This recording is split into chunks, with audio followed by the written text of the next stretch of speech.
शुरुआत करते हैं खबरें 2 मिनट की, लेकिन सबसे पहले देश 2 मिनट। निर्भया गैंगरेप केस में 4 दोषियों की सजा का ऐलान आज होगा। मंगलवार को दिल्ली के साकेत कोर्ट में इन चारों आरोपियों को दोषी करार दिया गया।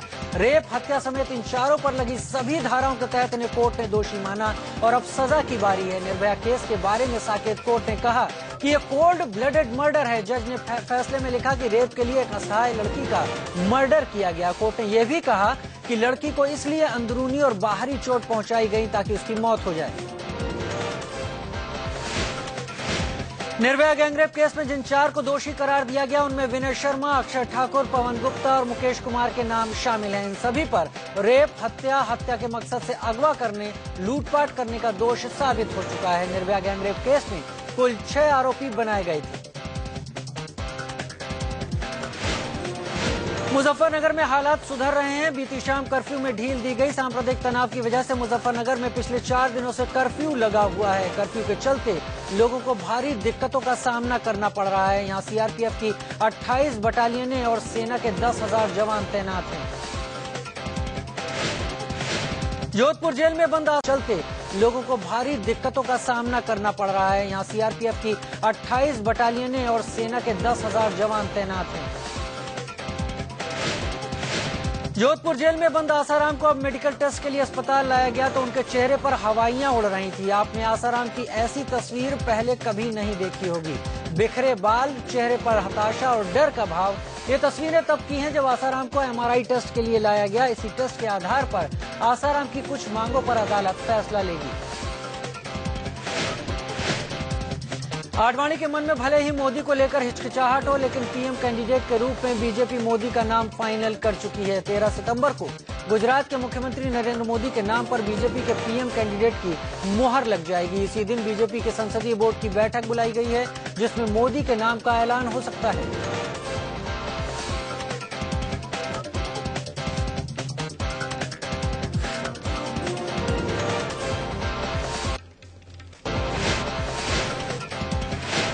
दिल्ली में मुख्यमंत्री शीला दीक्षित ने इलेक्शन डांस किया। दिलेर मेहंदी की धुनों पर शीला दीक्षित ने ऐसे ठुमके लगाए कि देखने वाले हैरान रह गए। दिल्ली में एक रंगारंग कार्यक्रम में मुख्यमंत्री शीला पहुंची, जहां पर सब कुछ सामान्य तरीके से चल रहा था, लेकिन दिलेर मेहंदी के सुर का जादू शीला दीक्षित पर ऐसा छाया कि वो स्टेज पर जा पहुंची।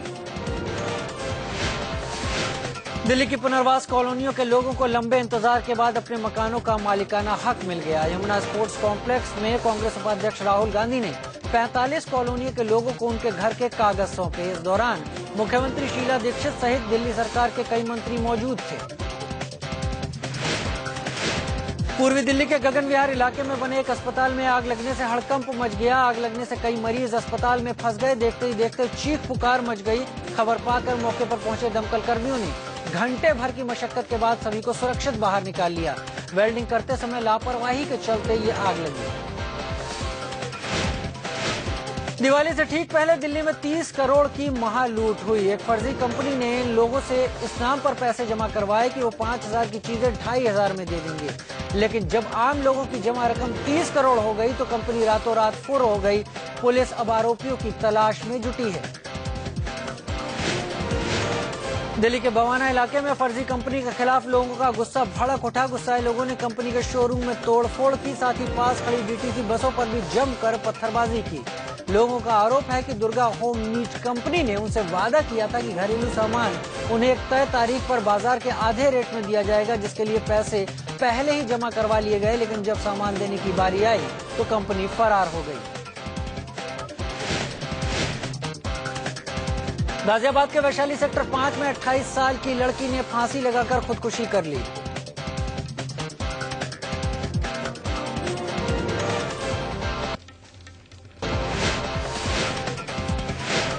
मुंबई के गिरगांव में गणपति विसर्जन के दौरान हादसा हो गया। विसर्जन के लिए समुद्र में गए करीब 50 लोगों को स्टिंगरे नाम की मछली ने काट लिया। सभी को अलग अलग अस्पताल में भर्ती कराया गया, लेकिन 38 लोगों को देर रात छुट्टी दे दी गई, जबकि 12 का इलाज अब भी चल रहा है। इन लोगों पर मछली काटने पर तेज दर्द की शिकायत हुई थी। एनसीपी सुप्रीमो शरद पवार ने महाराष्ट्र के मुख्यमंत्री पृथ्वीराज चव्हाण पर सीधा निशाना साधा है। शरद पवार ने कहा कि फाइल पर साइन करने में मुख्यमंत्री के हाथ कांपते हैं। 3-3 महीने से फाइलें लटकी पड़ी हैं। पवार ने कहा कि फाइलों पर साइन करने में मुख्यमंत्री को 2 से 3 महीने का वक्त लग जाता है। सलमान खान ने पूरे भक्तिभाव से बप्पा को विदाई दी। बप्पा की विदाई से पहले सलमान अपनी बहन अलवीरा के घर गणपति पूजा के लिए कैटरीना के साथ पहुंचे। सलमान के घर पर काम चलते रहने की वजह से इस बार उनकी बहन के घर गणपति की प्रतिमा स्थापित की गई।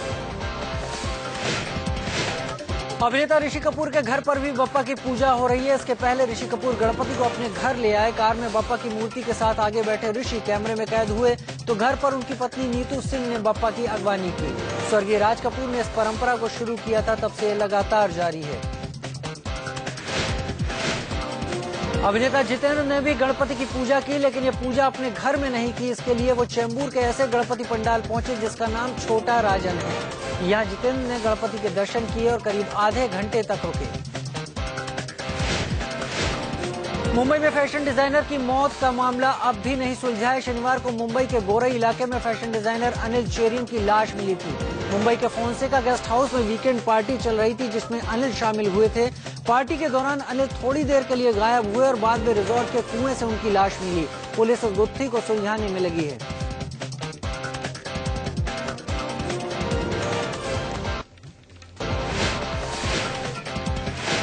गुलाबी नगरी जयपुर में नरेंद्र मोदी केंद्र और राजस्थान सरकार पर जमकर गरजे। पूर्व मुख्यमंत्री वसुंधरा राजे की स्वराज संकल्प यात्रा की समाप्ति पर हुई रैली में मोदी ने कहा कि पूरे देश में कांग्रेस के खिलाफ आंधी चल रही है। उन्होंने कहा कांग्रेस को उखाड़ फेंकने का वक्त आ गया है। रैली में नरेंद्र मोदी ने घोटालों को लेकर कांग्रेस पार्टी पर नए अंदाज में हमला बोला। मोदी ने कहा कि कांग्रेस के कारनामे ऐसे हैं कि आने वाले समय में देश का बच्चा रोएगा और पढ़ेगा। ए का मतलब आदर्श घोटाला, बी फॉर बोफोर्स और सी फॉर CWG घोटाला।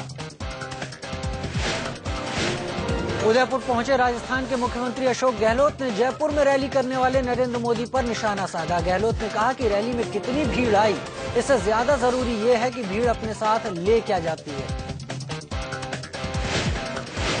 कांग्रेस नेता सचिन पायलट ने नरेंद्र मोदी पर निशाना साधा है। पायलट ने कहा कि जनता को गुमराह करने के लिए नकली लाल किला बनाकर भाषण देना एक बड़े राजनेता को शोभा नहीं देता। कांग्रेस उपाध्यक्ष राहुल गांधी के उदयपुर दौरे की तैयारियां पूरी हो गई हैं। यहां के सलूम्बर में राहुल गांधी करीब 11 बजे रैली को संबोधित करेंगे। राजस्थान के मुख्यमंत्री अशोक गहलोत ने दौरे के मद्देनजर हो रही तैयारियों का जायजा लिया।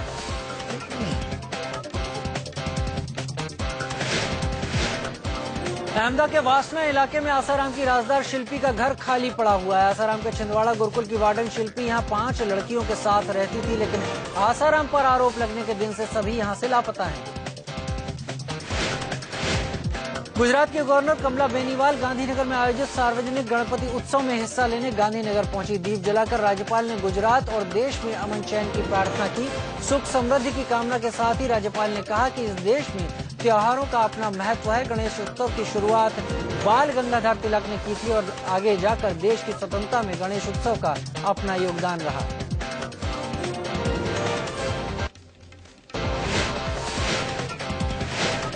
मुजफ्फरनगर में हुई हिंसा के बाद शामली के लोगों में भी खौफ का आलम है। लोग घर बार छोड़कर पलायन करने को मजबूर हैं। हालांकि जनपद शामली में सेना के पहुंचने से हालात कुछ सुधरे, लेकिन लोगों के दिल में दहशत का माहौल अब भी है और वो मुजफ्फरनगर की घटना से काफी डरे हुए हैं।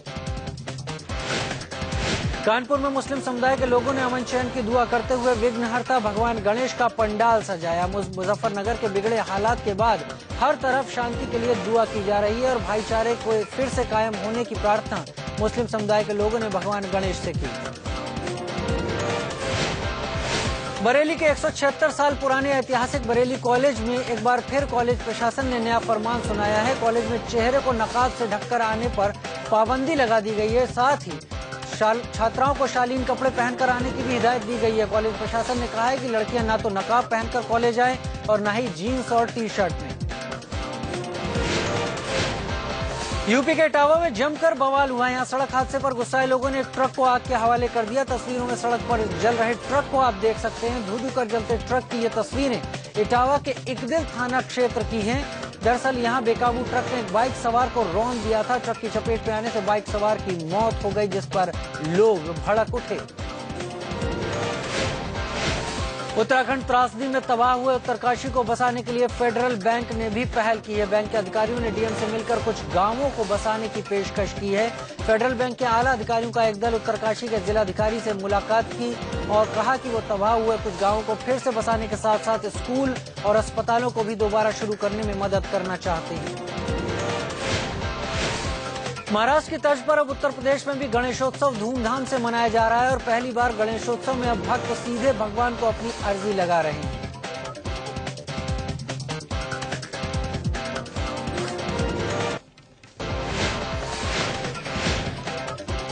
अमेरिकी राष्ट्रपति बराक ओबामा ने कहा है कि सीरिया पर हमला अमेरिका के हित में है। ओबामा ने राष्ट्र के नाम अपने संबोधन में कहा कि सीरिया की जमीन पर अमेरिकी सैनिक नहीं उतरेंगे। इससे साफ है कि वहां हवाई कार्रवाई हो सकती है। सीरिया में कथित रासायनिक हमले के बाद वहां सैन्य कार्रवाई के लिए एक बार ओबामा ने समर्थन मांगा है। ओबामा ने कहा कि अमेरिका की राष्ट्रीय सुरक्षा को खतरा है। उन्होंने सीरिया में कार्रवाई के लिए कांग्रेस से समर्थन मांगा है। अमेरिकी राष्ट्रपति बराक ओबामा जहां सीनेट को सीरिया पर सैन्य कार्रवाई की इजाजत के लिए मनाने की कोशिश कर रहे हैं, वहीं उन्हें अपनी पत्नी से आलोचना सुनने को मिल रही है। ओबामा की पत्नी मिशेल ने सीरिया में सैन्य दखल का विरोध किया है। ये बात खुद ओबामा ने एक इंटरव्यू में बताई। फ्रांस के विदेश मंत्री लॉरेंट फेबियस ने कहा है कि फ्रांस संयुक्त राष्ट्र सुरक्षा परिषद में सीरिया पर नया प्रस्ताव लाएगा। इस प्रस्ताव के तहत सीरिया के रासायनिक हथियारों को अंतर्राष्ट्रीय निगरानी में लाया जाएगा ताकि उन्हें नष्ट किया जा सके। पाकिस्तान इस महीने अफगानिस्तानी तालिबान के पूर्व नेता मुल्ला अब्दुल गनी बरदर को रिहा करेगा ताकि पड़ोसी देश को अपने शांति प्रयासों को आगे बढ़ाने में मदद मिल सके। मुल्ला अब्दुल अफगानिस्तान का दूसरे नंबर का तालिबानी नेता रह चुका है। मुश्किलों से घिरे पाकिस्तान के पूर्व राष्ट्रपति परवेज मुशर्रफ ने क्वेटा की आतंकवाद निरोधक अदालत में याचिका दायर कर बोगटी हत्या मामले में व्यक्तिगत पेशी से छूट की मांग की है। कोर्ट ने 30 सितंबर को इस मामले की सुनवाई करने की बात कही है। इराक के पूर्वी प्रांत दियाला में हुए अलग अलग बम विस्फोट में 22 लोगों की मौत हो गई, जबकि कई लोग घायल हैं। ये विस्फोट वाकूबा शहर के पास खड़ी 3 कारों में रखकर किए गए। ग्वाटेमाला की राजधानी में यात्रियों से भरी एक बस पहाड़ी से गहरी खाई में गिर गई।